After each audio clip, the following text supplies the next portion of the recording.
Hello friends, welcome to बिंदु Dadwal chemistry lessons.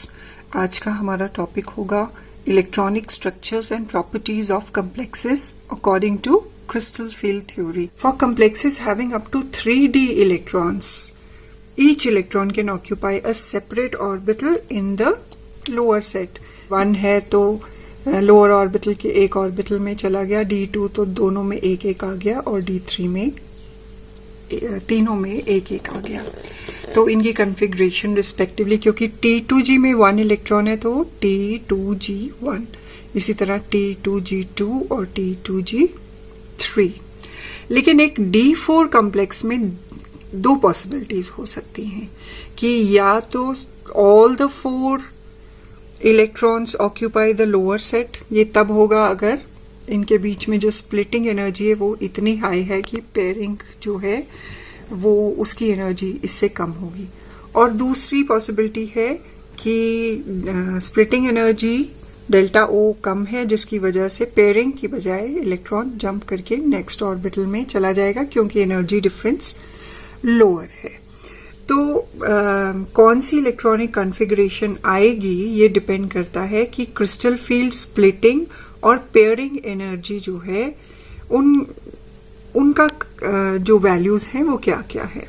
Pairing energy is the energy required for electron pairing in a single orbital and crystal field splitting is the difference in energy in the 2 sets of orbitals. तो अगर splitting energy ज्यादा है तो electrons जो हैं वो lower set में रहेंगे, पेयरिंग हो जाएगी। हालांकि थोड़ी सी रिपल्शन ये फेस करेंगे, लेकिन क्योंकि स्प्लिटिंग की एनर्जी ज्यादा है, पेयरिंग की कम है, तो दोनों में रिलेटिवली पेयरिंग को ये प्रेफर करेंगे। और इस तरह की कॉम्प्लेक्सेस में number of half filled orbitals कम हो जाएंगे, इसलिए इनको हम लो स्पिन कॉम्प्लेक्स कहेंगे। और अगर आपकी स्प्लिटिंग एनर्जी स्मॉल है और पेयरिंग एनर्जी उसके कंपैरेटिवली हाई है, तो instead of pairing up, electron will move to the higher placed orbital and will form a high spin complex. So in general, a strong field ligand will cause high splitting और इस वजह से pairing होगी और लो spin complexes बनेंगे। और weak field ligand causes low splitting, so high spin complexes are formed because hexacyanoferrate और hexa aqua iron 3 इन दोनों की ही इन दोनों में ही आयरन की जो कॉन्फ़िगरेशन है वो 3D5 है। लेकिन जो हेक्सा सियानोफेरेट है उसमें क्योंकि साइनाइड जो है वो एक स्ट्रॉन्ग फील्ड लिगेंड होता है, तो it causes more splitting, there is larger value of delta O. तो उस लार्ज वैल्यू की वजह से instead of jumping, electrons are paired up in the lower T2G orbital and configuration is T2G5। पांचों के पांचों इलेक्ट्रॉन्स T2G में है और इस तरह से सिर्फ एक अनपेयर्ड इलेक्ट्रॉन इसमें है और इसलिए ये लो स्पिन कॉम्प्लेक्स बनाता है and it is very weekly paramagnetic in nature. In contrast जो हेक्सा एक्वो आयरन है, उस केस में जो वाटर है एक वीक फील्ड लिगेंड है, उसकी स्प्लिटिंग लो है, जिसकी वजह से जो D5 के 5 इलेक्ट्रॉन्स है उसमें से 3 T2G में जाते हैं और 2 जो हैं वो EG में चले जाते हैं। पेयरिंग की एनर्जी ज्यादा होती है, स्प्लिटिंग कम है। तो as a result 5 unpaired electrons इस कॉम्प्लेक्स में आते हैं। It is a high spin complex and it is strongly paramagnetic in nature.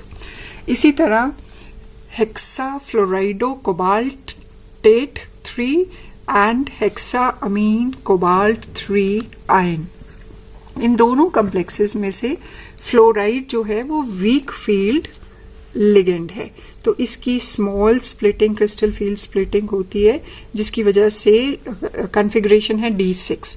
तो 6 इलेक्ट्रॉन्स के लिए 3 इधर गए, 2 इधर गए और जो 6th इलेक्ट्रॉन है वो यहाँ पेयर हुआ। तो अनपेयर्ड इलेक्ट्रॉन्स जो हैं 4I इस केस में, तो it is a high spin complex. और अमीन है, it is a strong field ligand, इसकी जो डेल्टा ओ वैल्यू है, क्रिस्टल फील्ड स्प्लिटिंग वैल्यू, वो इतनी हाई है कि instead of electrons going to higher set of orbitals they pair up in the lower set. So all the 6 electrons are placed in T2G. The configuration is T2G6 and EG0. Diamagnetic in nature. Factors determining the magnitude of orbital splitting. Orbital splitting depends upon the following factors. Number one, nature of ligand. The greater the ease with which the ligands can approach the central metal ion and interact with it, greater will be the crystal field splitting energy. तो दो तरह के ligands होते हैं, weak field ligands जो small splitting energy cause करते हैं और स्ट्रॉन्ग फील्ड लिगेंड्स जो लार्ज स्प्लिटिंग एनर्जी कॉज करते हैं. ये लिगेंड स्ट्रॉन्ग फील्ड है या वीक फील्ड है, ये हम इनकी relative position in spectrochemical series से पता लगा सकते हैं, क्योंकि वहां हमने इनको इंक्रीजिंग फील्ड स्ट्रेंथ के अकॉर्डिंगली प्लेस किया है. Second factor is oxidation state of metal ion. तो हायर ऑक्सीडेशन स्टेट में स्प्लिटिंग ज्यादा होती है. तो फॉर एग्जांपल दोनों कॉम्प्लेक्सेस हैं वाटर और कोबाल्ट के, एक में ऑक्सीडेशन स्टेट +3 है, इसकी स्प्लिटिंग एनर्जी +2 वाले से ज्यादा होगी. Nature of metal ion. For the analogous entities with in a group the splitting values differ. एक ही ग्रुप के जो मेंबर्स हैं उसमें जो स्प्लिटिंग वैल्यू है वो 3D सीरीज की जो है उससे 30 से 50% 4D सीरीज की ज्यादा होगी, और इसी तरह 30 से 50% 5D सीरीज की 4D से ज्यादा होगी. तो इसका मतलब जो नीचे वाले जो सीरीज वाले एलिमेंट्स हैं वो ज्यादा स्प्लिटिंग कॉज करेंगे, इसकी वजह से पेयरिंग होगी और वो लो स्पिन कॉम्प्लेक्सेस फॉर्म करेंगे. कोऑर्डिनेशन ज्योमेट्री जो है वो भी डिसाइड करती है कि स्प्लिटिंग वैल्यू कितनी होगी. टेट्राहेड्रल के लिए कम होती है और ऑक्टाहेड्रल के लिए स्प्लिटिंग ज्यादा होती है. रिलेशन है डेल्टा टी या crystal field splitting for tetrahedral complexes is equal to 4/9 crystal field splitting for octahedral complexes. Color in coordination compounds is also decided on the basis of the electronic configuration. But first, how the color appears. Transition metals के पास ये property है कि वो radiations को visible region से absorb कर लेते हैं, और as a result जो transmitted light होती है उसका जो भी color होता है वही कंपाउंड का कलर होता है. तो जो विजिबल लाइट है, white light, it is a mixture of different colours of different wavelengths, जैसे कि ब्लू की 400 नैनोमीटर वेवलेंथ है और रेड की 700 है.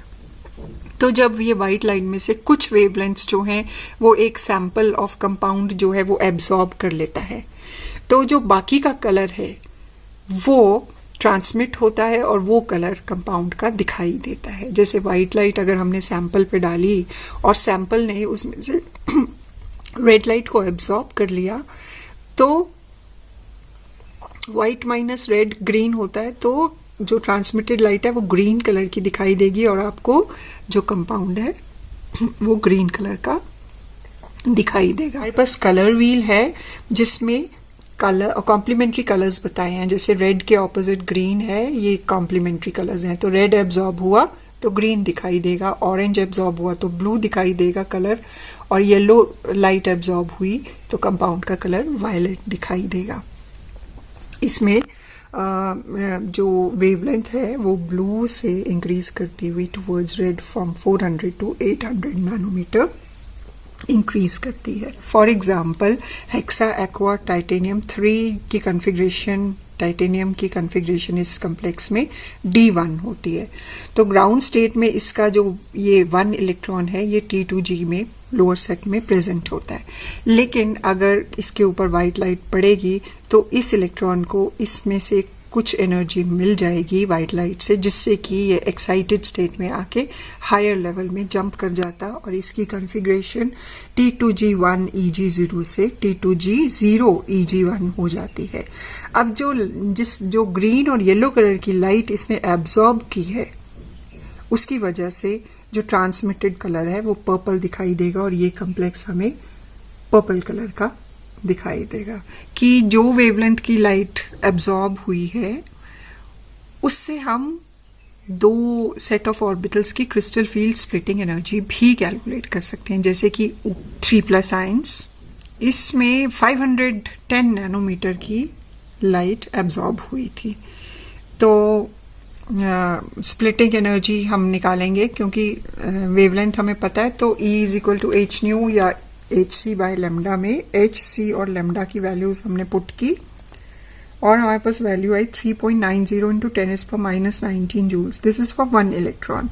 तो अगर 1 मोल के लिए निकालना है तो हम 6.023 इंटू 10⁻23 से मल्टीप्लाई कर देंगे, we get 235 kilo joules per मोल। तो यही एनर्जी जो है that is the splitting energy for titanium complex. ये जो स्प्लिटिंग एनर्जी है ये दो चीजों पे डिपेंड करती है, मेटल आयन और जो लिगेंड है। फॉर एग्जाम्पल कोबाल्ट के 3 complexes with the same oxidation state में लिगेंड्स अलग अलग हैं, वाटर, अमोनिया एंड साइनाइड। इनकी जो स्प्लिटिंग है वाटर की सबसे कम होती है और साइनाइड की सबसे ज्यादा। तो अकॉर्डिंगली इनके कलर्स में डिफरेंस आप देखिए। कोबाल्ट की केस में जो स्प्लिटिंग एनर्जी है वो स्मॉल है, हेक्सा एक्वा कोबाल्ट में स्मॉल है, हेक्सा अमीन कोबाल्ट में इंटरमीडिएट है और हेक्सा साइनाइडो कोबाल्ट में लार्ज है।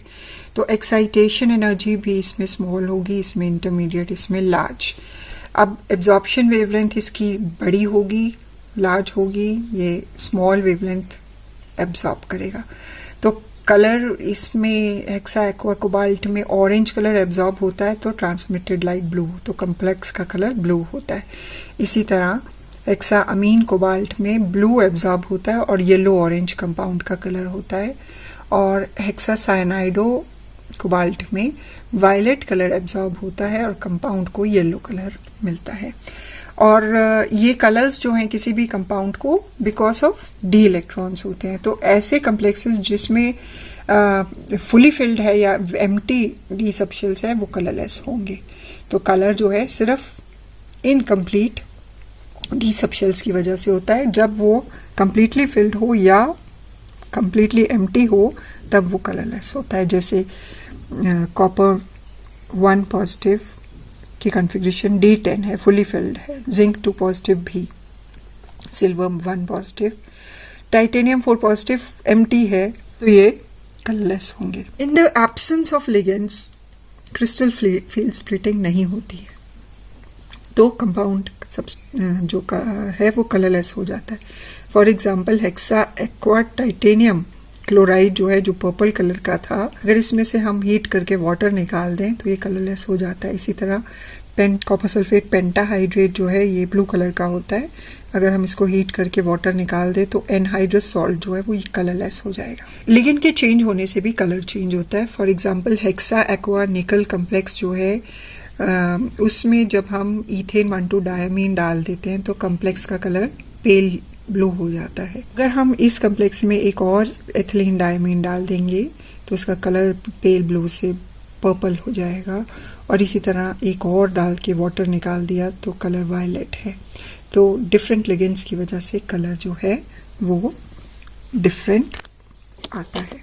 जेमस्टोन्स में भी colour is only because of presence of transition metal ions. For example जो प्योर एल्यूमिनियम ऑक्साइड होता है इट इज कलरलेस। उसमें जब ट्रेस अमाउंट में कोई ट्रांजिशन मेटल आयन आ जाता है तो डी ट्रांजिशन होती है जो कि वाइट लाइट एब्जॉर्ब करने की वजह से होती है, और इसकी वजह से जेमस्टोन्स को कलर मिलता है। फॉर एग्जाम्पल इस कोरंडम एल्यूमिनियम ऑक्साइड में जब क्रोमियम आता है तो जो ब्रिलियंट रेड कलर कंपाउंड को मिलता है, and gem is called ruby. इसी तरह फेरिक की प्रेजेंस की वजह से टोपाज बनता है, colour is yellow to reddish yellow. Manganese की प्रेजेंस की वजह से amethyst, colour is deep purple. Cobalt और vanadium in corundum is called blue sapphire, its color is ruby blue. And chromium in beryl, beryl is Be3Al2Si6O18। इसमें जब chromium की presence होती है तो जो जेमस्टोन है उसको एमराल्ड कहते हैं और उसका कलर ग्रीन होता है। इसी तरह ferric in beryl gives the gemstone aquamarine which has pale blue to light greenish blue color.